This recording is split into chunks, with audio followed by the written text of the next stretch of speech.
पुत्र कार्तिकेय, इस असुर के उदर को फाड़कर अपने पिता के सखा श्री कृष्ण को मुक्त कराओ पुत्र।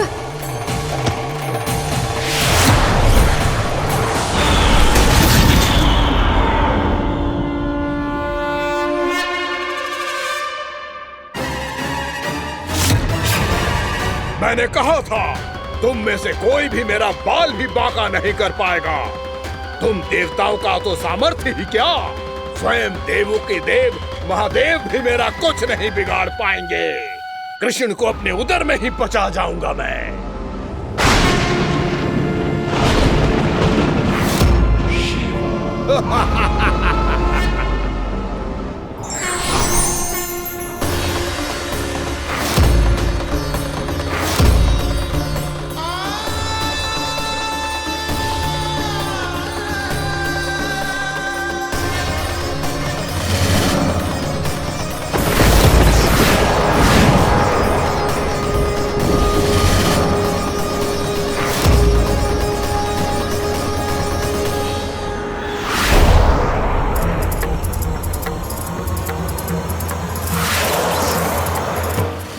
शिव शंकर का त्रिशूल है। एक ही बार में इस असुर का प्राण ले लेगा ये। हाँ, महादेव का त्रिशूल।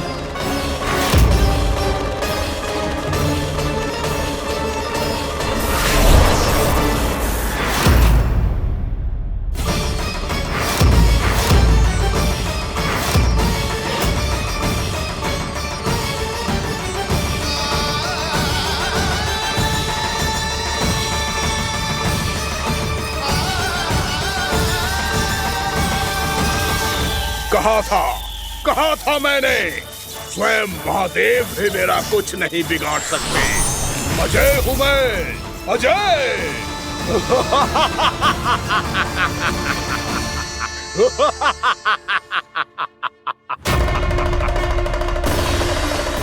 प्रभु, आपके त्रिशूल की महिमा तो अपरंपार है, तो फिर ये ठहर क्यों गया?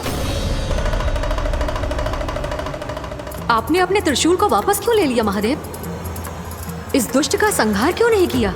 क्योंकि इसकी मृत्यु मेरे हाथों नहीं, मेरे सखा नारायण के अवतार श्री कृष्ण के हाथों ही होगी, और यही विधि का विधान है।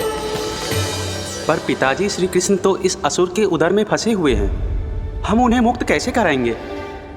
ये उन्हें स्वयं ही मुक्त करेगा पुत्र। श्री कृष्ण अपने अपमान से क्रोधित नहीं होते, पर अपने भक्तों का अपमान वो क्षण भर भी सहन नहीं कर पाते। वकासुर यही भूल कर रहा है, हम सबका निरंतर अपमान करके वो उन्हें क्रोध दिला रहा है। वो ये नहीं जानता कि शीघ्र ही उन्हें अपने उदर में रख पाना उसके लिए असंभव हो जाएगा।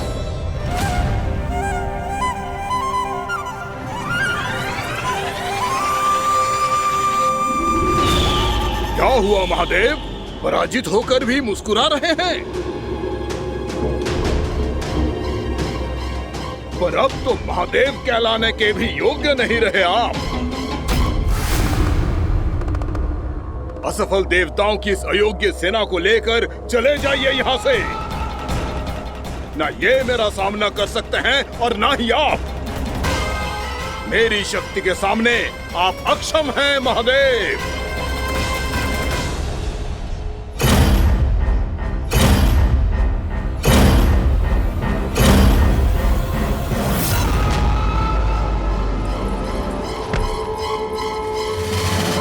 सुधा, जिस दुष्ट ने मेरे लल्ला को निगलो है ना, भीतर से जलेगो, छटपटाएगो, पीड़ा से कराएगो।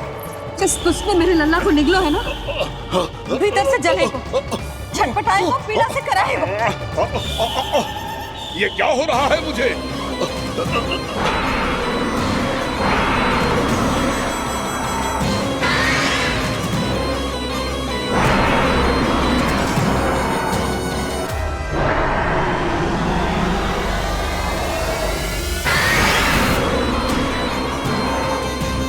मुझे ऐसा क्यों लग रहा है जैसे भीतर से जल रहा हूं मैं।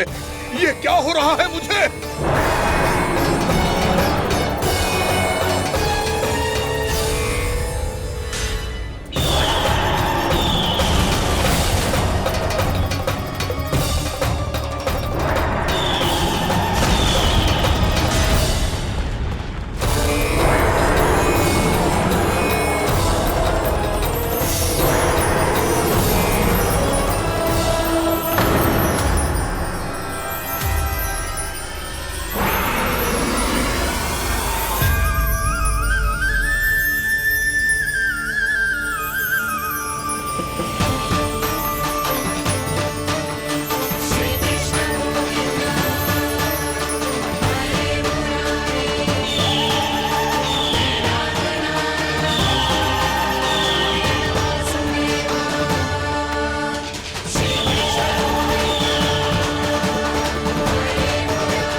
हे प्रभु, मैंने ऐसे कौन से कुकर्म किए थे कि मुझे ऐसी मृत्यु प्राप्त हुई? और ऐसे कौन से सुकर्म किए थे कि आपके हाथों से मुझे मोक्ष प्राप्त हुआ है प्रभु?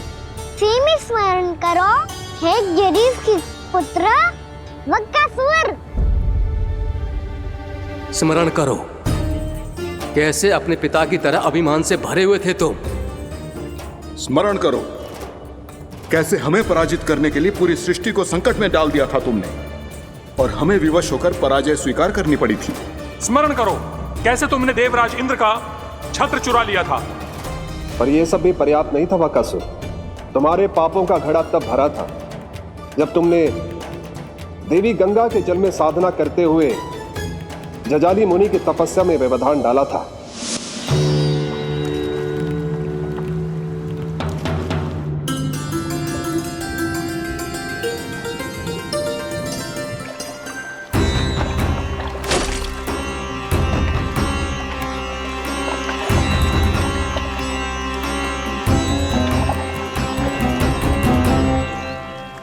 रुक क्यों गए चालक?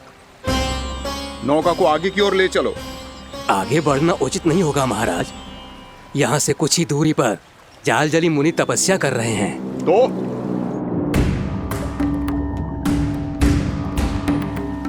मेरे मत्स्य आखेट के क्षेत्र में इसने तपस्या करने की भूल की है। मेरे ही राज्य में मेरा कोई क्षेत्र मेरे लिए वर्जित हो, यह मुझे स्वीकार नहीं है। आपने पर्याप्त मत्स्य आखेट कर लिया है महाराज। यदि तुम इन मछलियों का आहार नहीं बनना चाहते हो, चुपचाप मेरी आज्ञा मानो। क्षमा, क्षमा महाराज।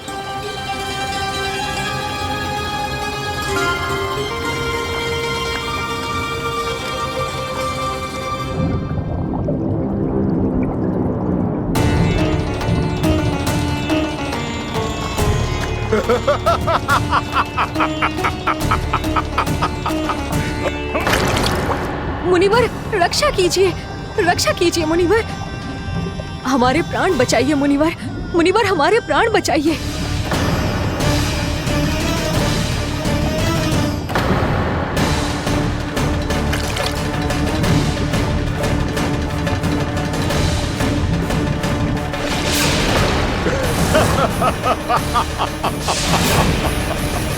ठहर जाओ असुरराज। इन मछलियों को हानि ना पहुंचाओ। क्यों मुनि? अब मछलियां पकड़ने के लिए मुझे तुमसे आज्ञा लेनी पड़ेगी। तुमने तपस्या करने से पहले किससे आज्ञा ली थी? मां गंगा से, इस जल में रहने वाली सभी मछलियों से। इस उपकार के बदले इन सभी मछलियों को रक्षा करने का वचन दिया था। इसीलिए असुरराज, मैं शांति से कह रहा हूं, इस स्थान को अशुद्ध ना करो। चुपचाप यहां से चले जाओ, नहीं तो इसका परिणाम अच्छा नहीं होगा।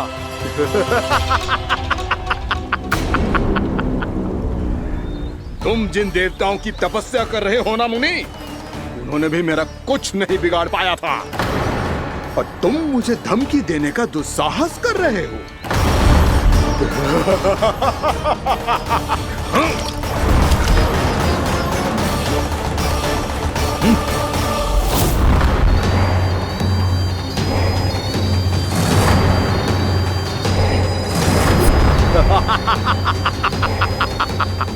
मूर्ख, विचारों से तो तू राक्षस है ही, और स्वभाव से उस बगुले की तरह है जो भूख ना होने पर भी उन निर्दोष मछलियों को आहार बनाता रहता है।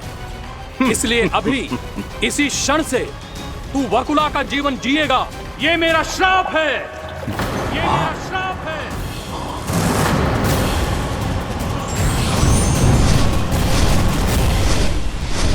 श्राप पाने के बाद तुम्हें आभास हुआ कि तुमने कितना बड़ा अपराध किया था, और तब तुम जजाली मुनि से क्षमा याचना करने लगे। तुम्हारे अपराध बोध को जानकर मुनि श्रेष्ठ शांत हुए और उन्होंने तुम्हें वरदान दिया।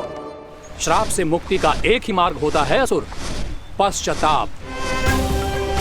तुम्हें अपने भूल का पश्चाताप है, इसीलिए मैं तुम्हें वरदान देता हूं। तुम्हें मेरे श्राप से मुक्ति अवश्य मिलेगी। स्वयं प्रभु श्री नारायण के अवतार इस बगुले के देह के बंधन से तुम्हें मुक्त करेंगे।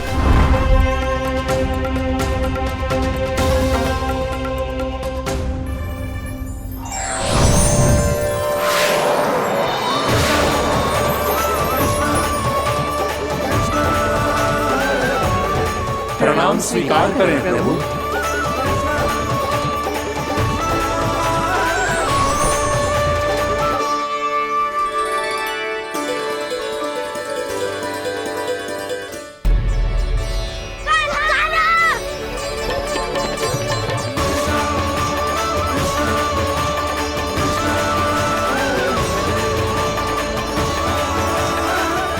मुझे ना बताओ कि तुम सबने क्या देखा है, चाहे जो देखो है, बस मैया से कछु मत ही बताना। कान्हा!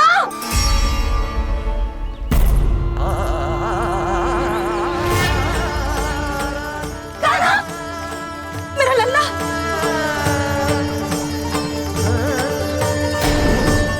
भानु बता रहा था तुझे कोई असुर पंछी निकल गया था। हाँ?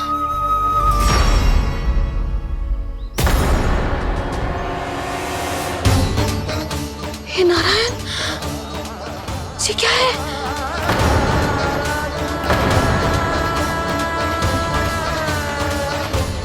ये सब कैसे हुआ लल्ला? हाँ? कोई बताएगा मुझे ये क्या है?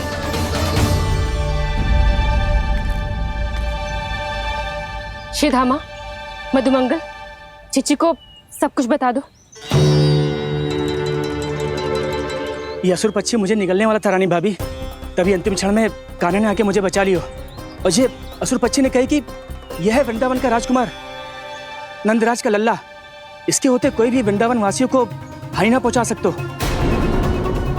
रानी भाभी, कान्हा ने अपने प्राणों की चिंता ना करी और इस क्रूर राक्षस से भिड़ गया, और इस राक्षस पक्षी ने इसे निगल लियो। इतना पर्याप्त है भोला काका, सब कुछ बताने की आवश्यकता नहीं है। ये सब देख के सारी बालक मंडली इतनी व्याकुल हो गई कि सबने अपने प्राण अर्पित कर दिए और इस असुर पक्षी से कहे कि हमें खा लो और हमारे सखा को छोड़ दो। इन बालकों का पराक्रम देख के सभी देवतागण यहाँ आ गए और उनके हृदय भी पिघल गए और उन्होंने इस राक्षस पक्षी से युद्ध करके इसे मार गिराया। देवताओं के राजा इंद्र के वज्र का प्रहार तो मैंने अपनी आंखों से देखा है ताई जी। और फिर उसके बाद अग्निदेव ने अग्निवस्त्र का प्रहार किया। जय ना काकी, वरुण देव, कार्तिकेय, यमदेव सबने मिलके युद्ध किया इस राक्षस से। कहा था अभी मत बोलना। अरे सब मिलके फंसा दोगे मुझे। जय माँ भद्रकाली, हमारे शिव शंकर भी आए थे छोटी माँ। जाओ आप भी। बाबा साईता,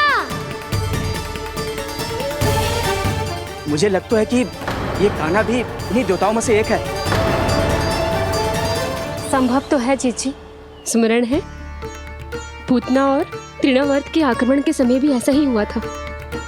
सभी राक्षस मारे गए थे पर अपने कान्हा को एक खरोच तक न आई थी। हाँ जीजी, मुझे लगता था कि श्री नारायण की विशेष कृपा है हमारे कान्हा पे, पर अब तो देख के लग रहा है कि हमारा कान्हा ही स्वयं श्री नारायण है। या फिर उनका अवतार है ये। अरे बस करो तुम सब, ऐसा कछु ना है। अरे जितनी बात सुनी है उससे तो यही लग रहा है कि कान्हा देवताओं और असुरों की युद्ध के बीच में फंस गया था। उसका इस सब से कोई लेना देना ना है। तो फिर इसके तन पे एक भी खरोच क्यों ना आया नंदराज? हाँ,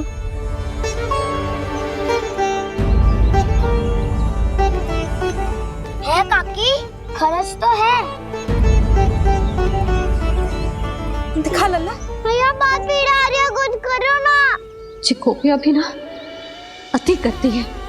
श्री नारायण का अवतार हो तो इतनी तनिक सी खरोच पे ऐसे रो तो क्या? बस बहुत होगा। अब तो तुम सबने सीमा ही पार कर दी है। कभी से श्री नारायण बुलाते हो, कभी श्री नारायण का अवतार। तनिक कछु हो ना जाता है कि तुम सब कहानियां बुनने लगती हो। जे बस साधारण सा बालक है, मेरा लल्ला है जे, इसे भगवान मती बनाओ।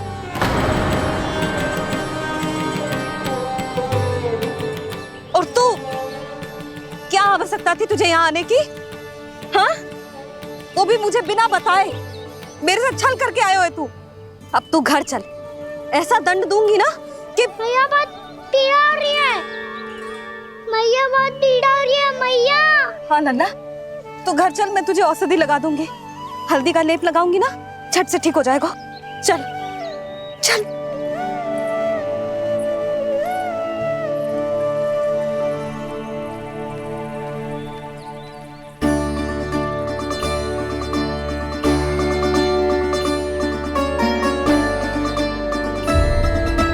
मैया बहुत पीड़ा हो रही है मैया। हाँ नन्ना, तू घर चल, मैं तुझे औषधि लगा दूंगी। हल्दी का लेप लगाऊंगी ना, झट से ठीक हो जाएगा। चल चल।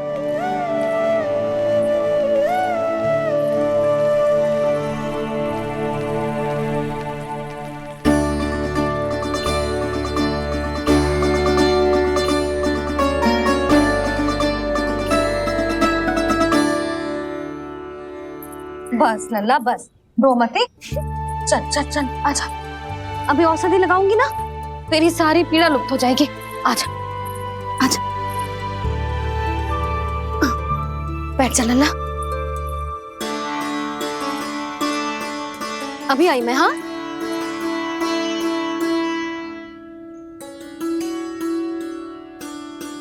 मैया। अरे तू अभी तक रो रो है? क्या कह रही थी सारी गोपियां? बता। के मेरा लल्ला श्री नारायण का अवतार है, दिव्य है, भगवान है। और जब भगवान इतनी छोटी सी चोट पे रोते हैं क्या? इतनी तो लगी भी ना है तुझे, जितना तो तू आ ऊ कर रहा है।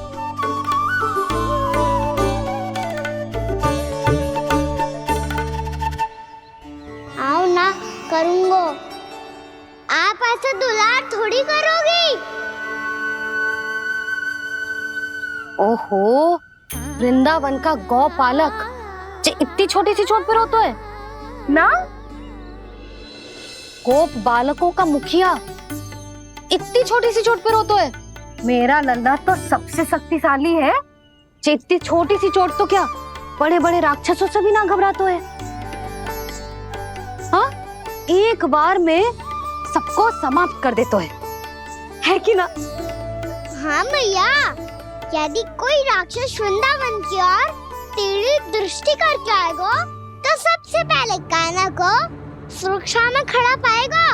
फिर चाहे जो बाल बन के आए या बगुला बन के।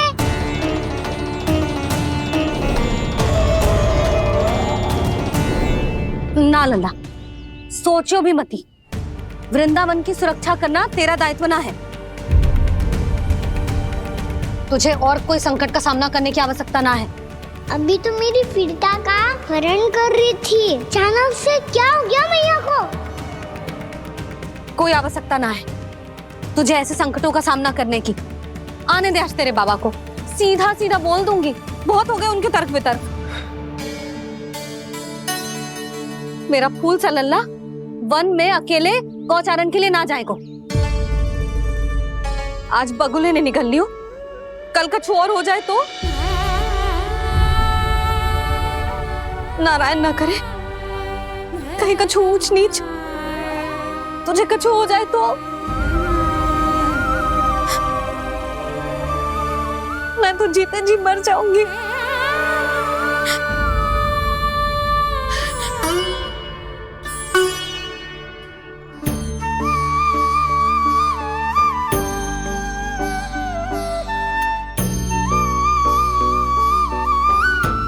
वीर लल्ला की वीर मैया इतनी सी बात तो रोती है क्या? क्या करूं कान्हा, तुझे ऐसे बार बार संकट के मुंह में जाते हुए ना देख सकती मैं। तो फिर मैया मैं वचन देता हूँ, आज के बाद मैं गौचारण के लिए तभी जाऊंगा जब आप आज्ञा दोगी। पक्का छल ना करेगा ना मेरे साथ? मैंने कब छल करो मैया? अच्छा ठीक है, ना करूँ छल। यदि आपसे पूछे बिना बाहर निकलो तो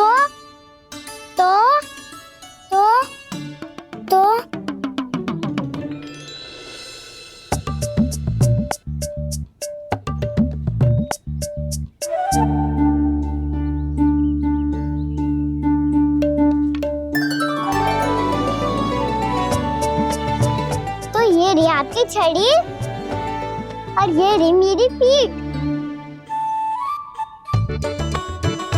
चेक देना तापर तोड़।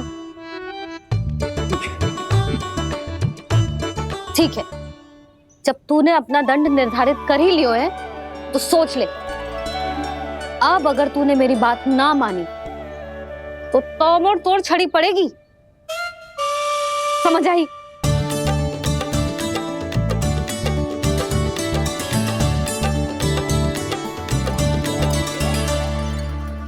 अच्छा ही है कि कान्हा कुछ दिन घर ही रहे। राजवन में जो हुआ है अवश्य कंस ने ही करवाए हुए वो सब।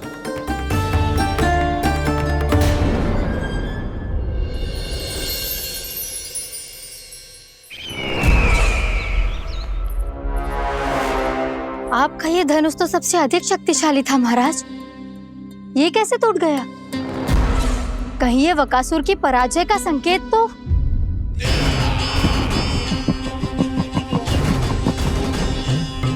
प्राप्ति, लगता है तुम्हें शुभ समाचार मिला नहीं। उस बकासुर ने उस विष्णु अवतार को जीवित ही निगल लिया है। अरे अब तक तो उस नन्हे से बालक को पचा भी चुका होगा वो। उसके तन में रक्त बनकर वो विष्णु अवतार और उसकी शक्तियां दौड़ रही होंगी। क्षमा कीजिए महाराज। क्षमा कीजिए, इस अशुभ से मुख से शुभ समाचार आने दो।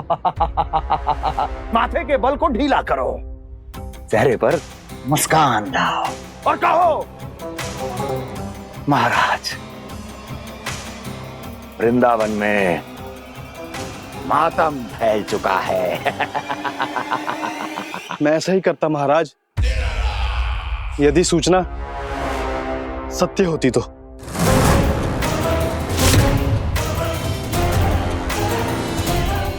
कहना क्या चाहते हो? एक क्षण में सूचना उगलो, अन्यथा मेरा योद्धा बकासुर विष्णु अवतार की तरह तुम्हें भी जीवित निकल जाएगा। आने दो। बकासुर मारा गया महाराज, बकासुर मारा गया महाराज, बकासुर मारा गया। बकासुर मर चुका है? असंभव। असंभव। बकासुर ने उस बालक को निगल तो लिया था, पर उसकी सुरक्षा करने के लिए सभी देवता वहां प्रकट हो गए, पर फिर भी कोई बकासुर का सामना नहीं कर पाया। और फिर क्या हुआ? वो बालक स्वयं ही बकासुर के उदर से बाहर आ गया और उसकी चोंच तोड़कर उसकी हत्या कर दी।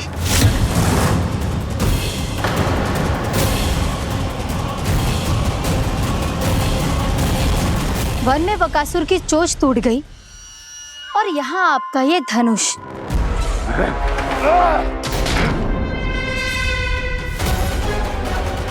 केवल नहीं टूटा तो आपका ये भ्रम महाराज। क्षमा कीजिएगा महाराज, आपका भ्रम टूटना आवश्यक है। आवश्यक है आपको यह आभास होना कि उस विष्णु अवतार को पराजित करने के लिए आपके साधारण योद्धाओं में वो सामर्थ्य नहीं है। अच्छा सर, पूतना, तृणावर्त, बकासुर, ये सब साधारण नहीं थे प्राप्ति, साधारण नहीं थे। फिर तो ये और भी अधिक चिंता का विषय है महाराज, क्योंकि इसका अर्थ तो यही हुआ कि वो विष्णु अवतार कुछ अधिक ही असाधारण है और उसका सामना करने के लिए और उसे मिट्टी में मिलाने के लिए आपको एक ऐसे अस्त्र की आवश्यकता है जो उसके सामने ना झुके और ना ही टूटे।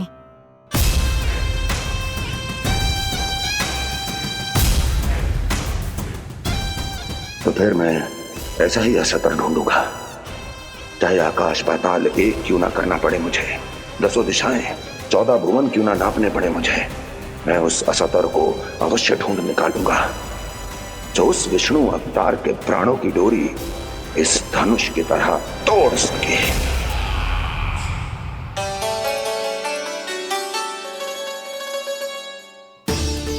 थैंक्स पापा, मैंने मैया को वचन दिया है कि जब तक नहीं चाहेंगी मैं वन नहीं जाऊंगा, इसलिए आप मुझे मारने के लिए कोई शक्तिशाली असुर ढूंढने में व्यस्त रहो।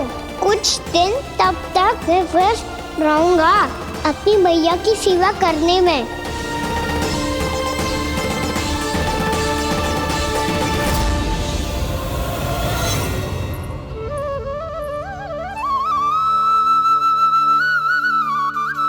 लो मैया, तुलसी जी को चढ़ाने के लिए जल।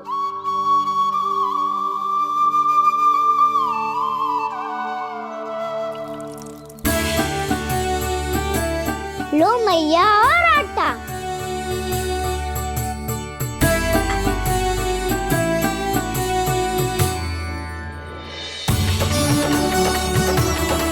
लो मैया, बेलन।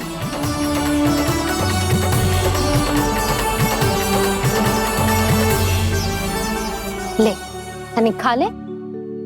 ओ मैया, भूख ना लगी है। बिना भूख के खाने से क्या लाभ?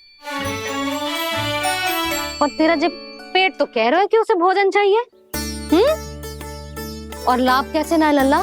भोजन का लाभ है ना, तन को पोषण मिलेगो, स्वास्थ्य बनेगो, जो तेरी भुजाओं में शक्ति आ जाएगी, ताऊ के जैसी, ताऊ से भी अधिक। तेरे जे केस भी लंबे हो जाएंगे। सच्ची मैया? सच्ची। माप के देख लियो नित्य दिन। तनिक खा।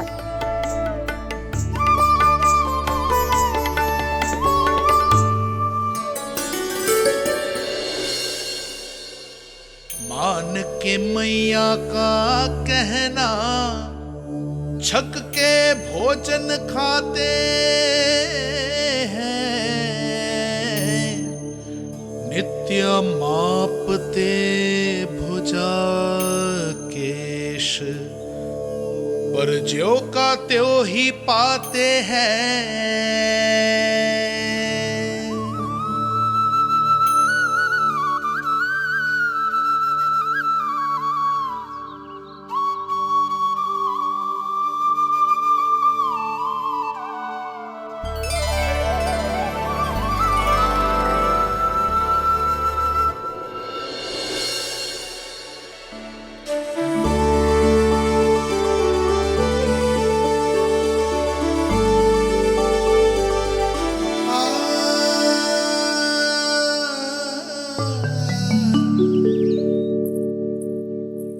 ले लल्ला, फल खा ले। ना, मुझे ना खाने फल वल। क्यों? लंबे केस और शक्तिशाली भुजाएं ना चाहिए? व्यर्थ है ये सब। पिछले 10 दिनों से देख रहा हूँ, ना केस लंबे हुए हैं, ना भुजाएं शक्तिशाली बनी है। 10 दिन में का चुनाव होने वाला, 10 सप्ताह ऐसे खाएगो ना, तब जाके कछु बदलाव दिखेगो। समझ आई? चल अब खा ले। वैसे भी मुझे बहुत सारी तैयारियां करनी है आज। इसीलिए भैया, एकादशी के व्रत के लिए लल्ला। सुनो जी, सारी सामग्री आ गई? हाँ, तुमने जो कही थी सब ले आए हूँ।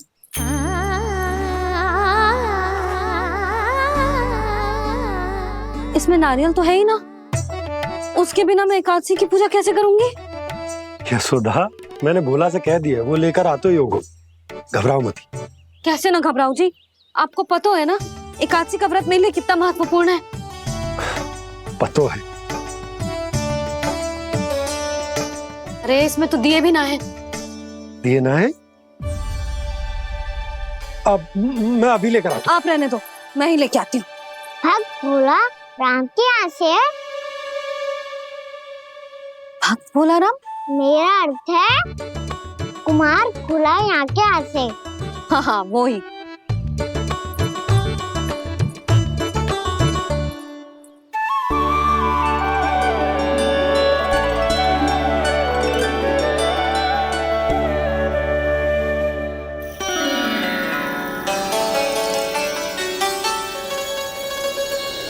श्री हरि, श्री हरि, मेरे श्री हरि।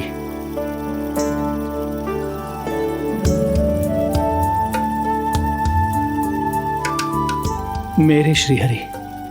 भोला राम, मेरी मटकी तैयार है। मेरे श्री हरि, मेरे श्री हरि।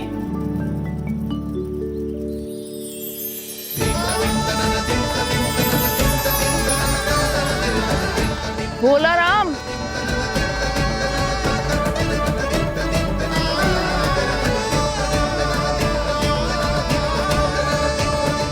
भोला काका, ओ भोला काका।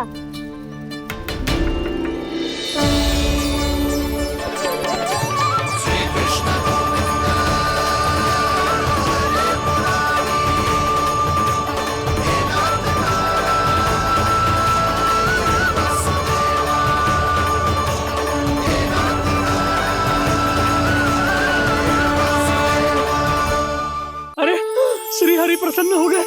मेरे श्री हरि आ गए, मेरे भगवान आ गए।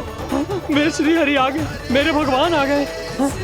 मेरे श्री हरि आ गए, मेरे भगवान आ गए। मेरे श्री हरि आ गए, मेरे भगवान आ गए। मेरे भगवान आ गए, मेरे घर मेरे भगवान आ गए।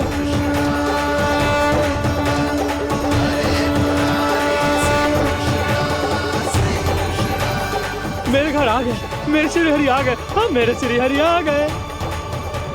ये तो बावले थे ही, अब बालकन को भी साथ में मिला लिए। उज्जवल क्या कर रहा है? अरे ठहर जा भोला।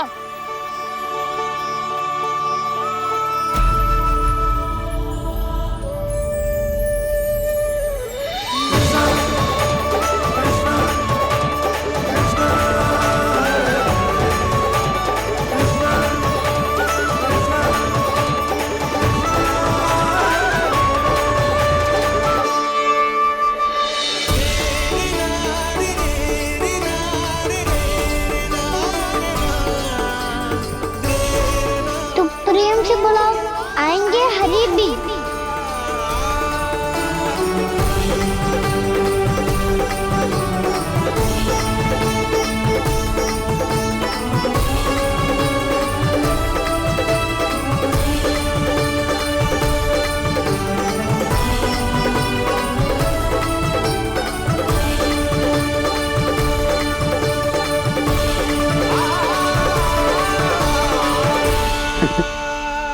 क्या वो गाना? किसकी धुन में झूम रहा तू? निर्मल निशा भक्ति की धुन में।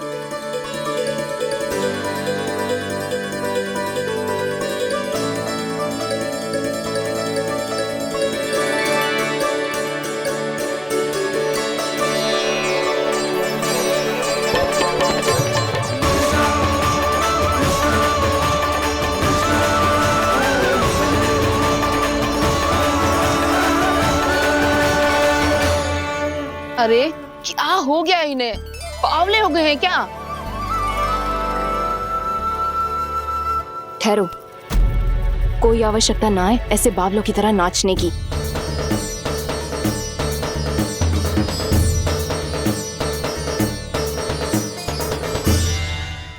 जे बावले ना है मौसी, भक्ति में रम गए हैं। बस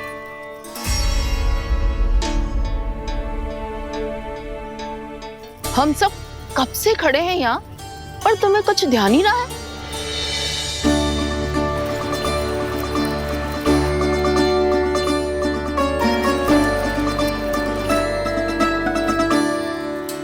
नाच गाने में ऐसे मगन हुए कि हमें देखा भी ना।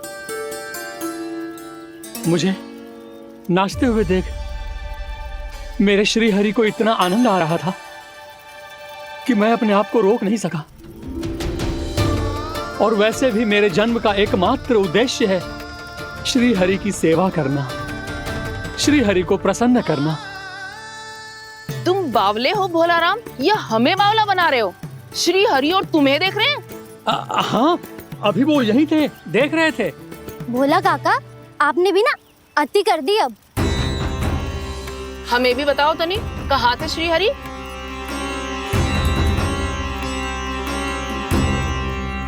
ना जाने अपना उपहास करवाने में क्या आनंद आता है इन्हें।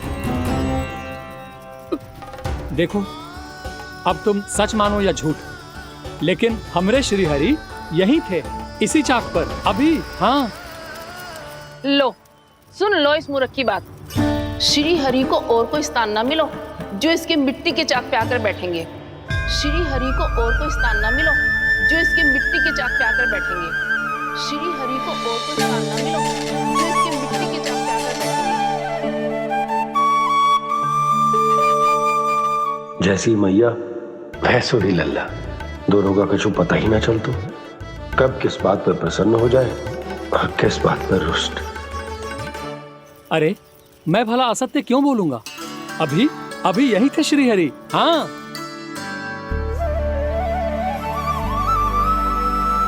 हाँ, जैसे श्री हरि को तो कोई कार्य है ही ना, वो तो आतुर होके बैठे रहते हैं कब तुम हरि हरि बुलाओ और वो दौड़े चले आए। भगवान तो भक्तों के पास आने के लिए सदैव आतुर रहते हैं, बल्कि सत्य तो यह है कि भक्तों के मन में ही निवास करते हैं भगवान।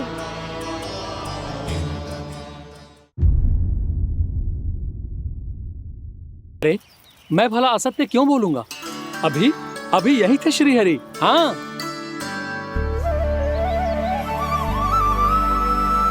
हाँ, जैसे श्री हरि को तो कोई कार्य है ही ना, वो तो आतुर होके बैठे रहते हैं कब तुम हरि हरि बुलाओ और वो दौड़े चले आए। भगवान तो भक्तों के पास आने के लिए सदैव आतुर रहते हैं, बल्कि सत्य तो यह है कि भक्तों के मन में ही निवास करते हैं भगवान। भगवान तो भक्त के पास आने के लिए सदैव ही आतुर रहते हैं शंकरी मौसी। बल्कि सच्ची बात तो ये है कि भगवान हमारे मन में ही निवास करते हैं। कम से कम तू तो इसे बढ़ावा मत दे जशोदा। जब देखो जब हरि नाम की रट लगाए रहते है। हरि बोलते बोलते ऐसो बावलो होता है कि सारा कार्य भूल जाता है। 2 दिन से अपनी मटकी के लिए चक्कर काट रही हूँ। अभी तो एक चक्कर और लगाना होगा आपको। आपकी मटकी तैयार हो गई है, अभी लाता हूँ।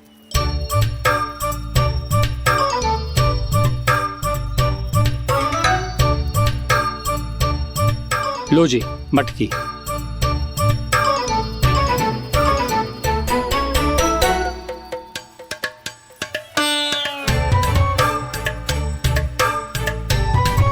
इस कच्चे मटके का क्या करूं मैं?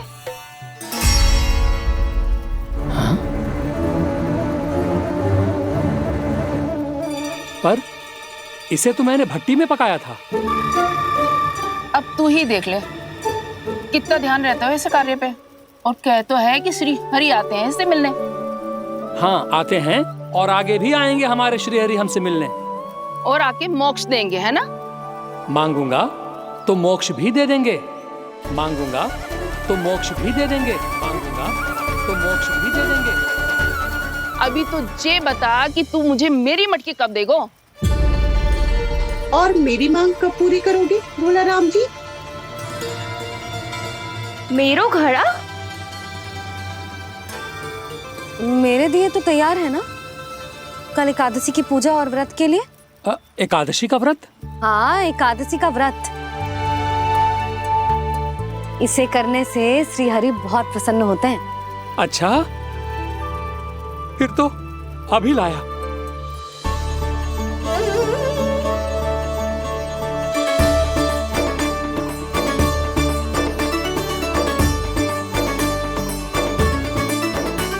लो जी आपके दिए।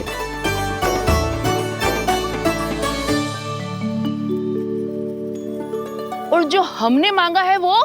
बाकी सब शेष द्वादशी के दिन मिलेगा, क्योंकि कल मैं भी एकादशी का व्रत रखूंगा, क्योंकि कल मैं भी एकादशी का व्रत रखूंगा, क्योंकि कल मैं भी एकादशी का व्रत रखूंगा।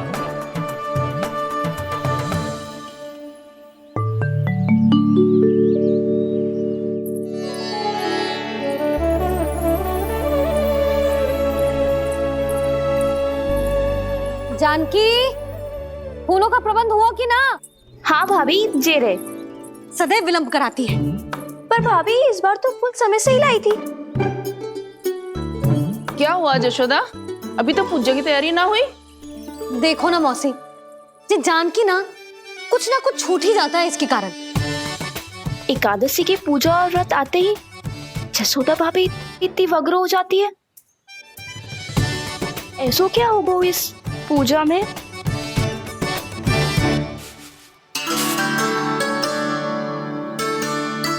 ये थाली में रोली चंदन रखने से, दिया जलाने से के होगो? आपको पता भी है एकादशी का व्रत क्यों रखते हैं? क्या महत्व है इसका? लो, जे तो मैं जसोमती रानी से पूछना भूल ही गया।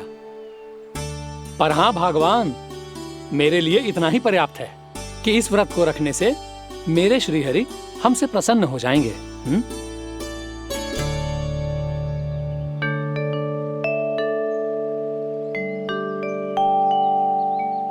नारायण ही जाने ऐसे कैसे पूजा करते हैं जे श्री हरि की एक मूर्ति तक ना है इनके पास।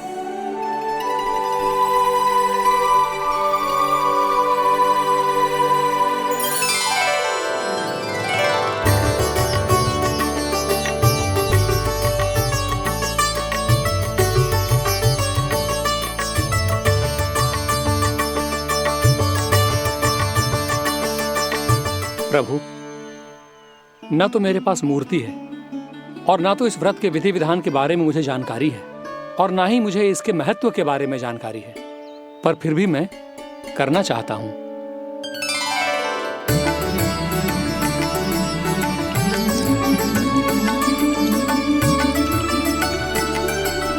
इसीलिए मैं दृढ़ संकल्प लेता हूं,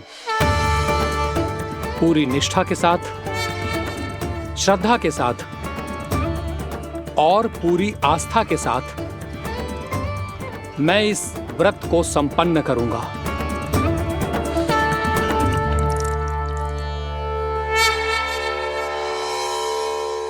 हम संकल्प लेते हैं कि एकादशी के व्रत को पूरी निष्ठा के साथ संपन्न करेंगे।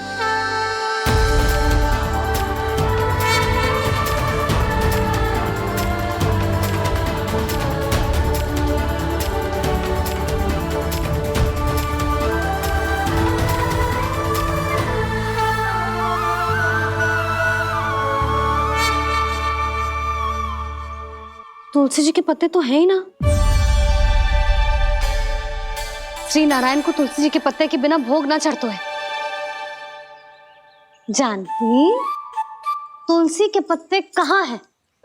भाभी, मैं तो कब से यही पूछना चाह रही थी कि तुलसी के पत्ते लाऊं क्या, पर आप तो व्यस्त थी ना। तुझे कितनी बार समझाओ है ना, यदि तेरे कछु करने से किसी और की कोई हानि ना हो रही हो या किसी के अच्छे कार्य में सहायता हो रही हो तो मुझसे आज्ञा लेने की आवश्यकता ना है। समझ गई भाभी, आगे से जाना उनको। ले अभी लेकर आती हूँ।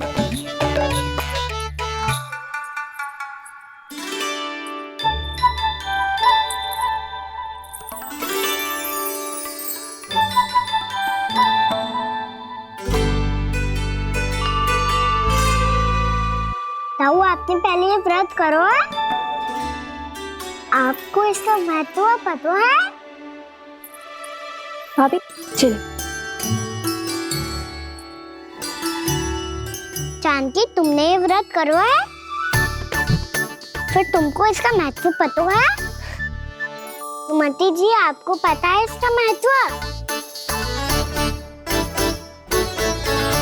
कान्हा, क्यों तंग कर रहे हो सबको? मैया, सबने करो ये व्रत, मुझे भी करना है।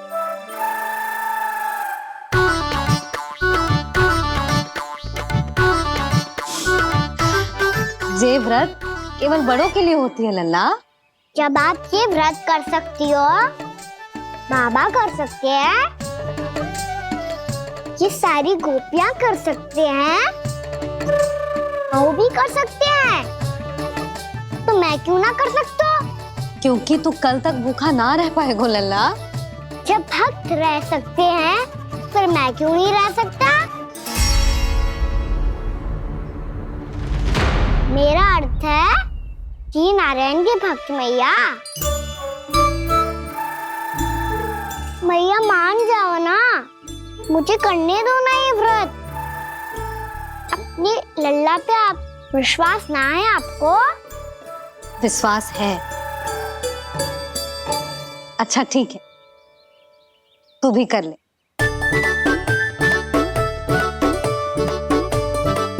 पर मैया व्रत की कथा तो सुनाओ, मैं तो अबध हूँ ना।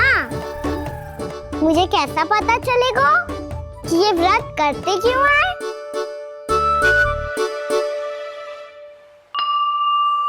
प्रभु, मुझ अबोध को कैसे पता चलेगा कि इस व्रत का क्या विधि विधान होता है और क्यों रखा जाता है और इसका महत्व क्या होता है? मुझे तो आप ही बता सकते हैं प्रभु। जब व्रत कर रहे हैं तब उसका महत्व भी पता होना चाहिए ना। बताओ ना मैया, क्यों रखते एकादशी का व्रत? इसके लिए तो तुझे एकादशी की कथा सुननी होगी। सुने वो ना?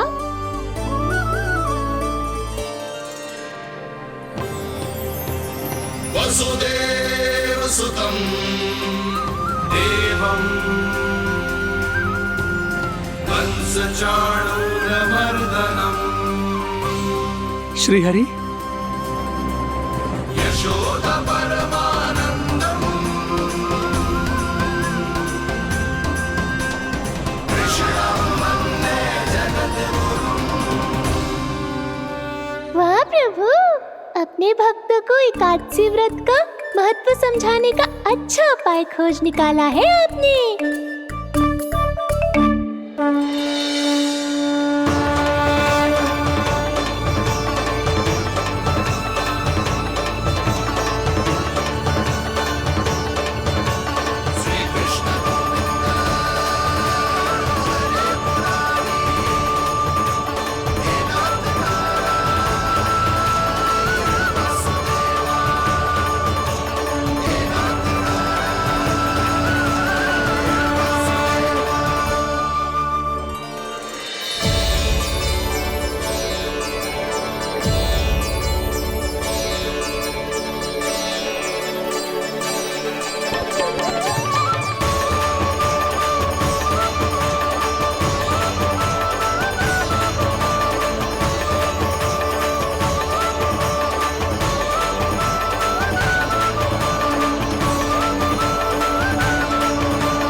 अब सब जन एकादशी के व्रत की कथा ध्यान से सुनना, तभी जे व्रत पूरा माना जाएगा।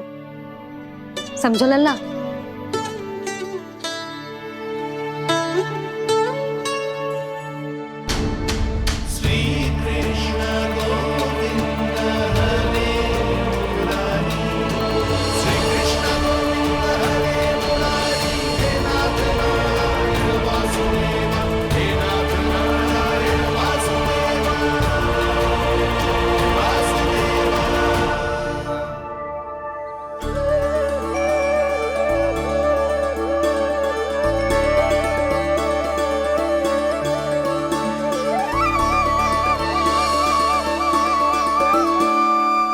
सतयुग में चंद्रावती नाम के नगर में मूरा नाम का एक असुर राज्य करता था।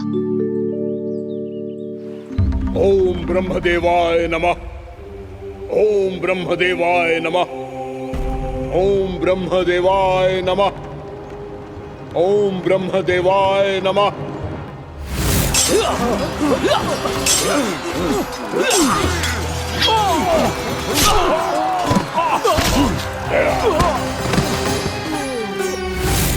ओम ब्रह्मदेवाय नमः। ओम ब्रह्मदेवाय नमः। जब उसने देवताओं के हाथों असुरों की पराजय देखी, तब वो वरदान पाने के उद्देश्य से ब्रह्मा जी की तपस्या करने चला गो।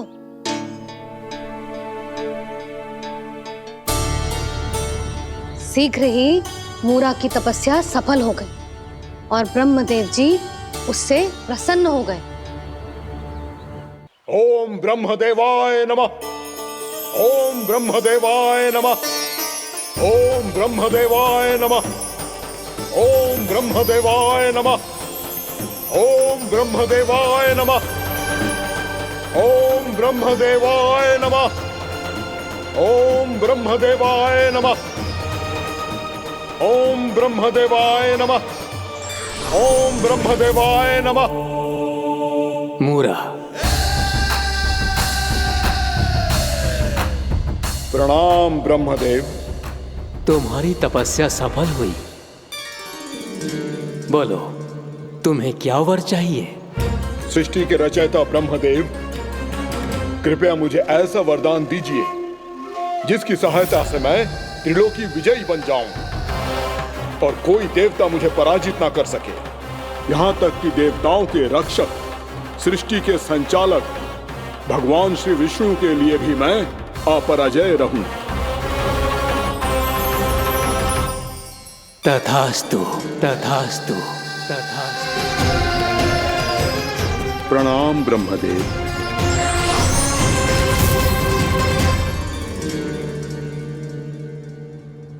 ऐसा वरदान पाकर मूरा बहुत अभिमानी होगा।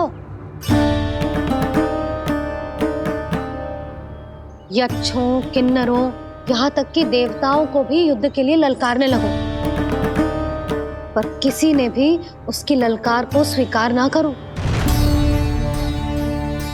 क्योंकि सभी उसकी शक्ति से बहुत भयभीत थे और उसके सामने युद्ध किए बिना ही अपनी पराजय स्वीकार करने लगे और फिर दंभ में आके उसने स्वर्ग लोक पर भी आक्रमण कर दिया और देवराज इंद्र तक को चुनौती दे डाली।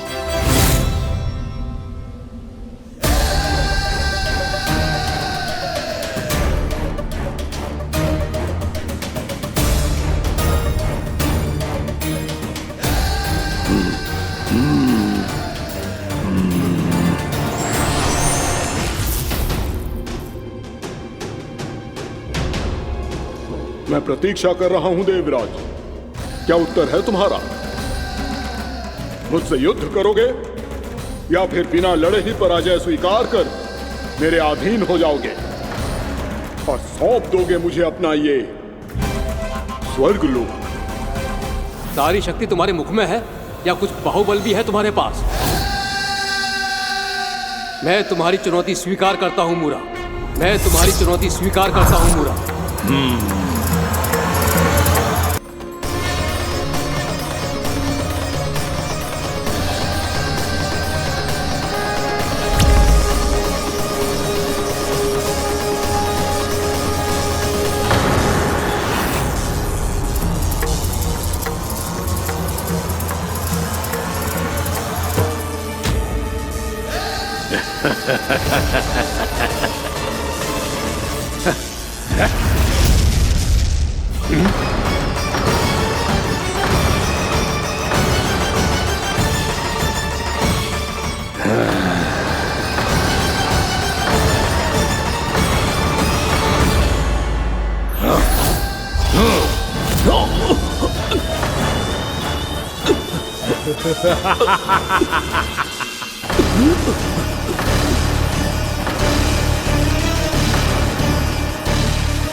खैरिए देवगण, असुरराज मूरा को ब्रह्मदेव का आशीर्वाद प्राप्त है।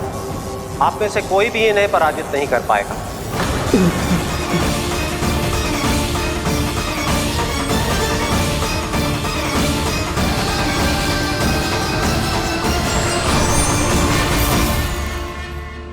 एक अवसर और देता हूं देवराज, युद्ध या अधीनता, क्या उत्तर है तुम्हारा देवराज?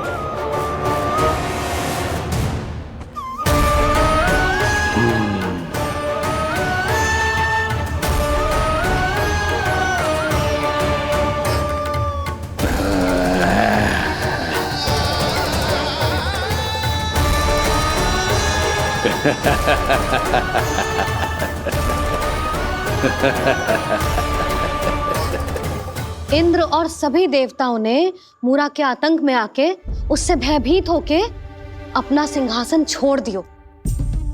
अब मूरा स्वर्ग का अधिपति बन गयो और शीघ्र ही उसने अन्य सभी असुरों को स्वर्ग में निवास करने के लिए आमंत्रित कर दियो। और इस प्रकार से वो धीरे धीरे तीनों लोकों का सम्राट बन गयो। उसे किसी ने रोका नहीं मैया? ना लल्ला, इतना साहस किसी में था ही ना। और फिर ये निश्चित करने के लिए कि भविष्य में किसी और असुर की मृत्यु ना हो, वो यमराज पे भी विजय प्राप्त करने के लिए यमलोक की ओर प्रस्थान कर दियो। वो तो अपने आप को और सभी असुरों को अमर बनाना चाहता था। पर देवता और यमराज भी उसकी ये योजना समझ गए थे। इसीलिए उसके आने से पहले ही सारे देवताओं ने श्री नारायण से सहायता के लिए गुहार लगाई। अब केवल आप ही कुछ कर सकते हैं प्रभु। अभी तो मूरा केवल त्रिलोक का स्वामी है, और यदि उसने यमलोक भी जीत लिया तो वो जीवन को ही नियंत्रित नहीं करेगा प्रभु, वो मृत्यु का भी स्वामी हो जाएगा। ऐसे में पहले सृष्टि का संतुलन तो नष्ट होगा प्रभु, और फिर स्वयं सृष्टि ही नष्ट हो जाएगी। ऐसा नहीं होगा यमदेव, नियति ऐसा होने ही नहीं देगी। विधि रचेगी खेल और मैं बनूंगा माध्यम। असुर राज मूरा का सामना मैं करूंगा। बस आप मुझे चुनौती देने के लिए उसे तैयार कर लीजिए, चाहे उसके लिए आपको साम दाम दंड भेद कोई भी उपाय क्यों ना अपनाना पड़े।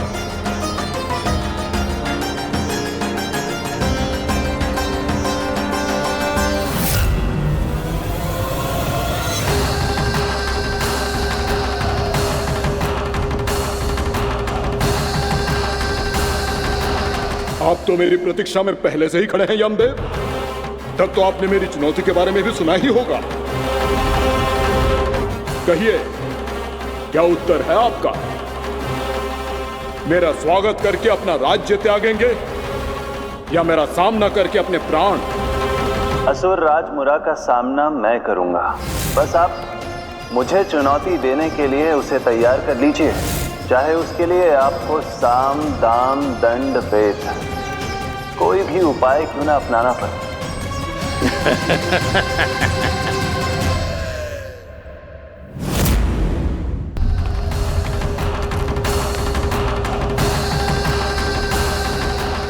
आप तो मेरी प्रतीक्षा में पहले से ही खड़े हैं यमदेव। तब तो आपने मेरी चुनौती के बारे में भी सुना ही होगा। कहिए, क्या उत्तर है आपका? मेरा स्वागत करके अपना राज्य त्यागेंगे या मेरा सामना करके अपने प्राण? हे असुर श्रेष्ठ, मैं आपकी अधीनता स्वीकार करने के लिए तैयार हूं। बस एक विनती है मेरी। शर्त को विनती का नाम देकर बहलाना चाहते हो मुझे यमराज? असुर राज मूरा के सामने शर्त रख पाओ, इतना सामर्थ्य नहीं है तुम में। इसका आभास है मुझे असुरराज, पर मैं आपकी अधीनता स्वीकार करूं इससे पहले आपको स्वामी धर्म का पालन करना होगा। मेरे पुराने स्वामी के क्रोध से मेरी रक्षा करनी होगी आपको। कौन है तुम्हारा पुराना स्वामी? भगवान श्री नारायण। और छोटी माँ, मूरा असुर को तो श्री नारायण से भी रक्षा का वरदान प्राप्त था ना? यही तो श्री नारायण की लीला थी बलराम। पर वो राक्षस अपने दम में जे समझ ही ना पाओ कि वो क्या भूल करने जा रहे हैं, और पहुंच गओ भगवान श्री नारायण को चुनौती देने के लिए।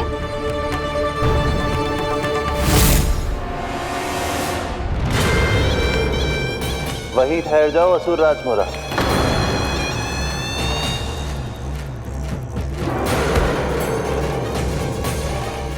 यहाँ क्यों आए?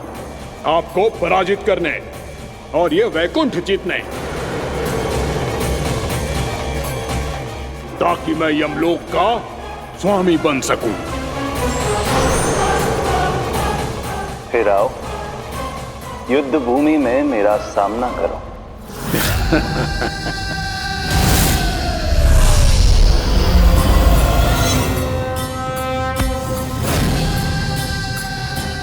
ये नहीं जानते कि इनसे ना हारने का वरदान तो मैं पहले ही प्राप्त कर चुका हूँ। इसलिए युद्ध ठीक से आरंभ हो पाए उससे पहले ही इन्हें जीत लूंगा मैं।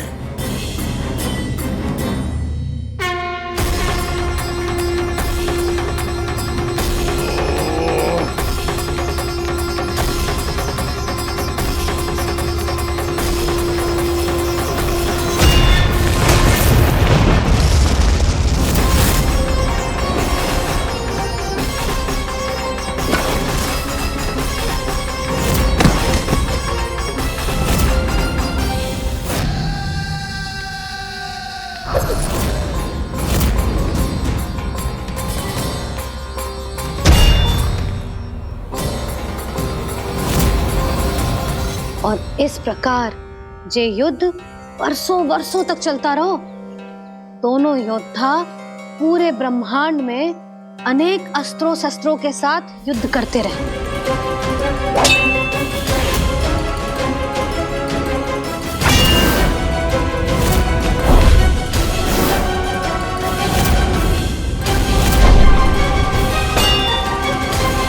फिर क्या हुआ मैया?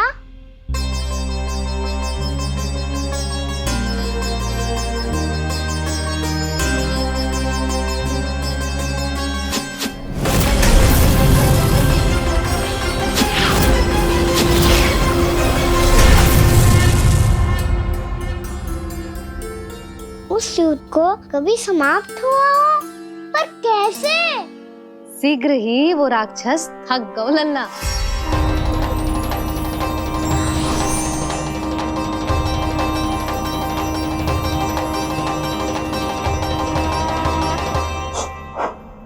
खड़े खड़े देख क्या रहे हैं नारायण? आक्रमण कीजिए, वध कर दीजिए मेरा।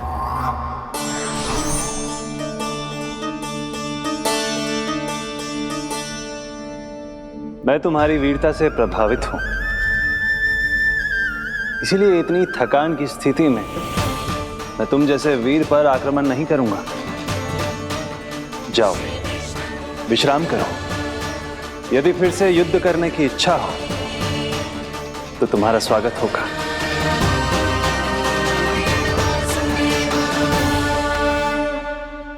जे कह के श्री नारायण बद्रिका आश्रम चले गए और वहां हिमवत नाम की एक कंदरा में ध्यान लगा के बैठ गए। उधर वो राक्षस विश्राम करने लगो। अनेकों दिन बीत गए और अब वो राक्षस मूरा फिर से स्वस्थ होके बलवान हो गया था।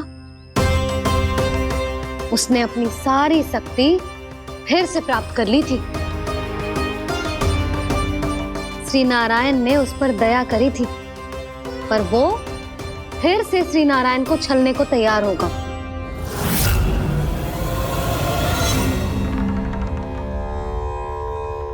ध्यान में बैठे बैठे श्री नारायण योग निद्रा में चले गए,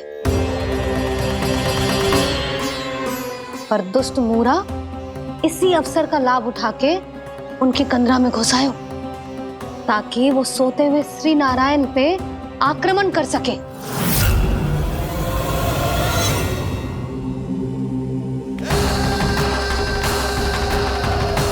आज इस लंबे युद्ध को जीतकर अपने इस अंतिम शत्रु का भी अंत कर दूंगा मैं।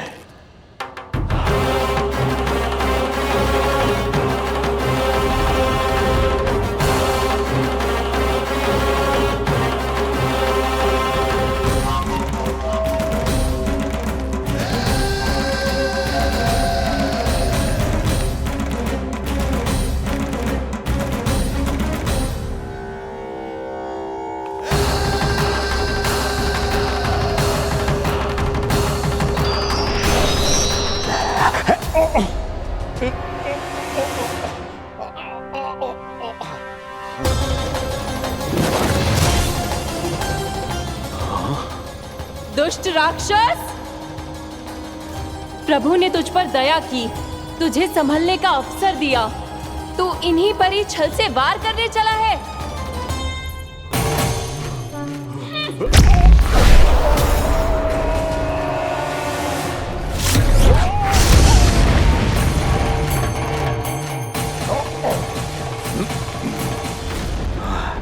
मैं अजय हूँ, मुझे कोई पराजित नहीं कर सकता। ब्रह्मा का वरदान है मुझे। तूने नारायण से अपराजय होने का वरदान मांगा था मूर्ख, उनकी शक्ति से नहीं। ध्यान से देख, मैं तेरी मृत्यु हूँ, मृत्यु।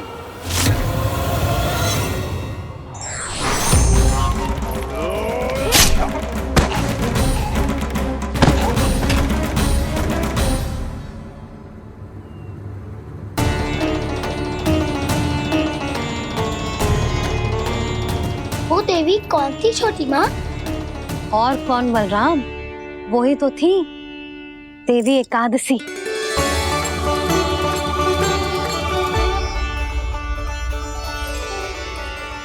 मुझे क्षमा कीजिए प्रभु, आपकी आज्ञा के बिना ही युद्ध करके आपके शत्रु को मृत्यु के घाट उतार दिया। क्षमा नहीं, आपकी तो प्रशंसा होनी चाहिए देवी। असुर राज को मारकर आपने सभी देवताओं को मुक्त करवाया है। इस पापी के अहंकार से तीनों लोकों की रक्षा की है आपने। आप एकादशी की तिथि पर मेरी एकादश इंद्रियों से उत्पन्न हुई हैं। इसीलिए मेरे सभी भक्त आपको उत्पन्न एकादशी के नाम से जानेंगे। सभी तिथियों में आपका स्थान सर्वश्रेष्ठ होगा। जिस तरह आपने राक्षस के आक्रमण से मेरी रक्षा की है, उसी प्रकार एकादशी के दिन व्रत करके जो भी भक्त आपकी कथा सुनेगा, मैं स्वयं उसकी रक्षा करूंगा। जो आपकी पूजा करेगा उसे मेरी विशेष कृपा प्राप्त होगी और उसके साथ साथ उसे मिलेगा धन, सिद्धि और मोक्ष।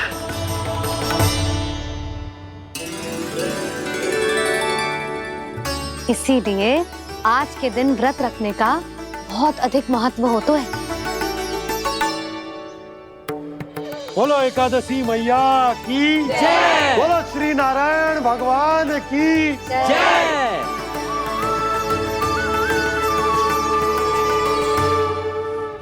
प्रभु की कृपा से एकादशी का महत्व भी पता चल गया और मेरा व्रत भी सफल हो गया। अभी नहीं भूला राम, एकादशी का व्रत पूरी तरह तभी सफल होता है जब द्वादशी के दिन उसे पूरा किया जाता है।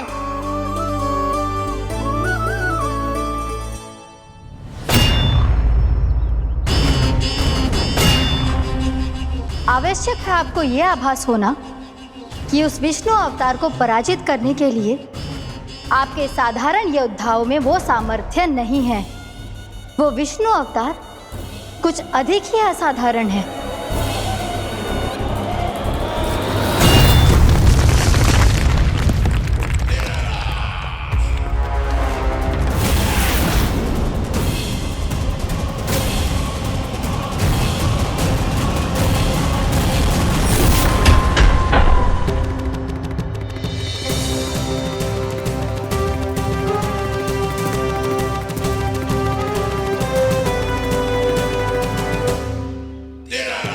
अब मैं दिखाऊंगा उस विष्णु अवतार को असाधारण शत्रु क्या होता है।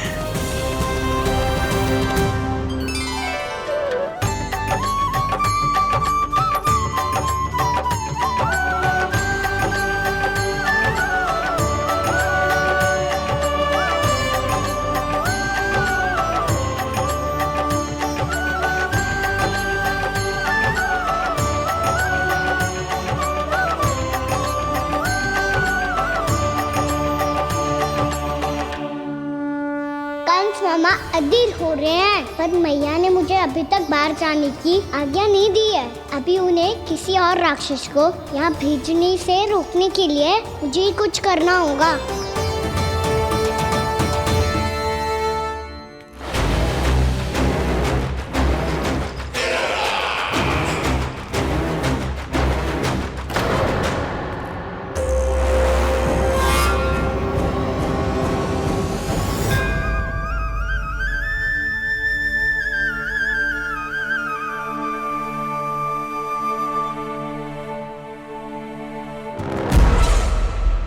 कौन हो तुम? बचपन से ही मुझे मारने का सपना देख रहे हैं, फिर मुझे ही नहीं पहचानते।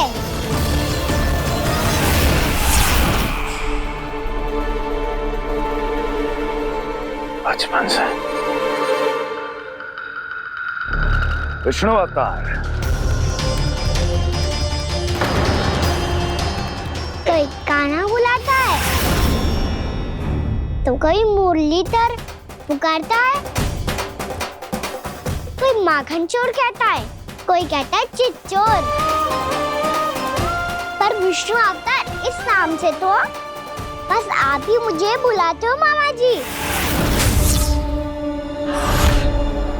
इतना साहस, ये तो यहाँ आ गया है।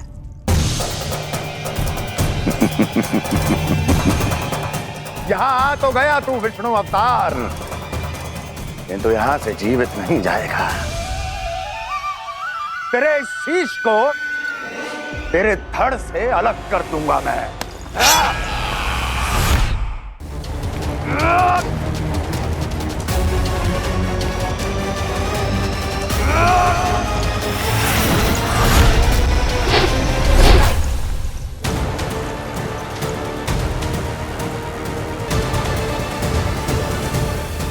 कहाँ देख रहे हो मामा जी? मैं तैयार हूँ।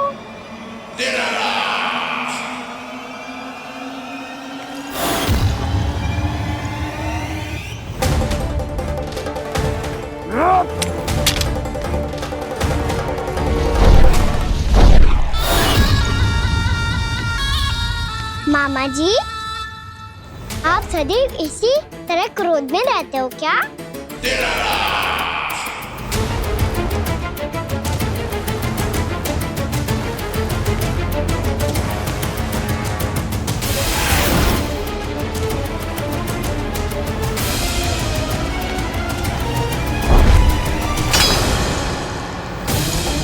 छोड़, छोड़ मेरी तलवार को।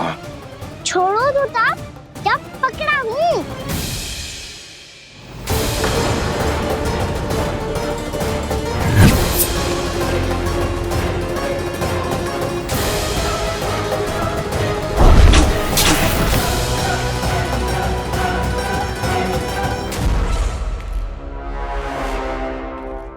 मामा जी,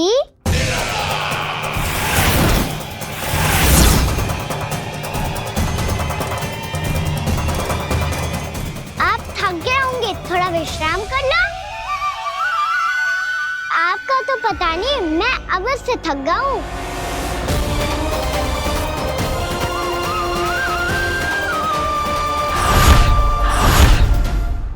मेरे सिंहासन पर बैठने का तो साहस। अभी तो बस अभ्यास कर रहा था मामा जी। भविष्य में मुझे तो बैठना है यहाँ। आपने बल प्रयोग करके से अपने पिताजी से छीना था, मैं आज से छीन लूंगा। जो छल और बल से लिया जाए वो अधिक समय तक टिकता नहीं है मामा जी।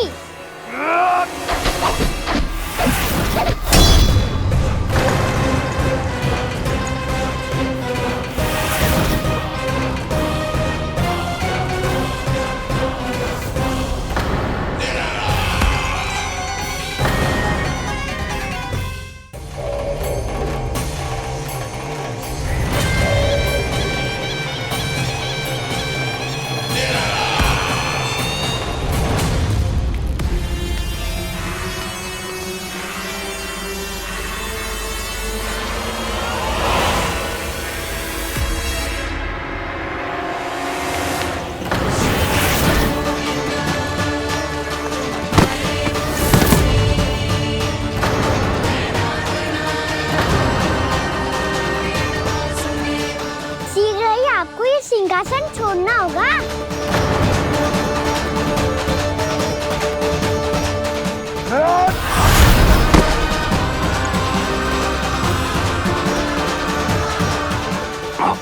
वो मेरा सिंहासन छीनना चाहता है। वो आ रहा है, वो आ रहा है। सैनिकों! दुर्जन, बंद कर दो सभी द्वार और झरोखे, सब के सब। इसकी हर संभावना पर इतना कड़ा पहरा बिठा दो कि ना तो कोई महल के भीतर आ सके, ना कोई बाहर जा सके। मुझे महल की चप्पे चप्पे की सूचना चाहिए। जाओ।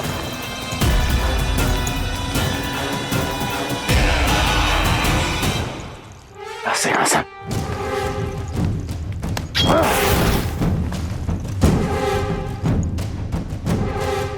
अब आ, दुष्ट मायावी, ए छलिया विष्णु अवतार, मैं कंस तेरी प्रतीक्षा कर रहा हूँ।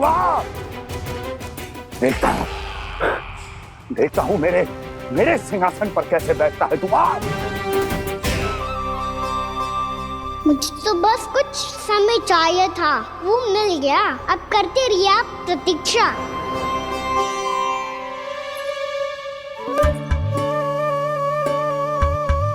जी अपने आप से बातें क्यों कर रहे हो जी?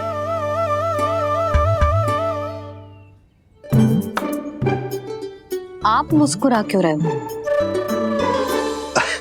ना कछु ना। बताओ क्यों मुस्कुरा रहे हो? तुम ही पर गए हैं जी। जब तुम व्रत करती हो तो तुम भी ऐसा ही करती हो। इसी प्रकार भूख अधिक लगने पर अपना ध्यान भटकाने के लिए स्वयं से ही बड़बड़ाती रहती। होगा। आपको तो बस मेरा उपहास उड़ाने के लिए बहाना चाहिए।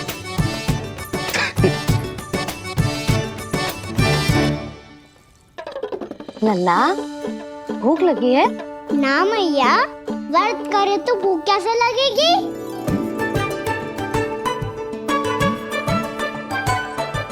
यदि लगी हो तो छोटे बालकों को थोड़ी बहुत भूल चूक क्षमा होती है।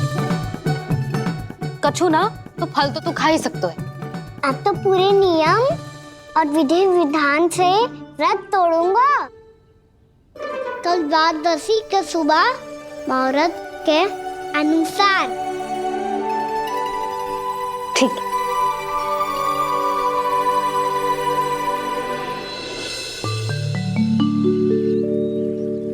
लल्ला, एकादशी समाप्त हो गई है, द्वादशी लग गई है। अब तू व्रत तोड़ सकते है। भोजन कर ले। ले।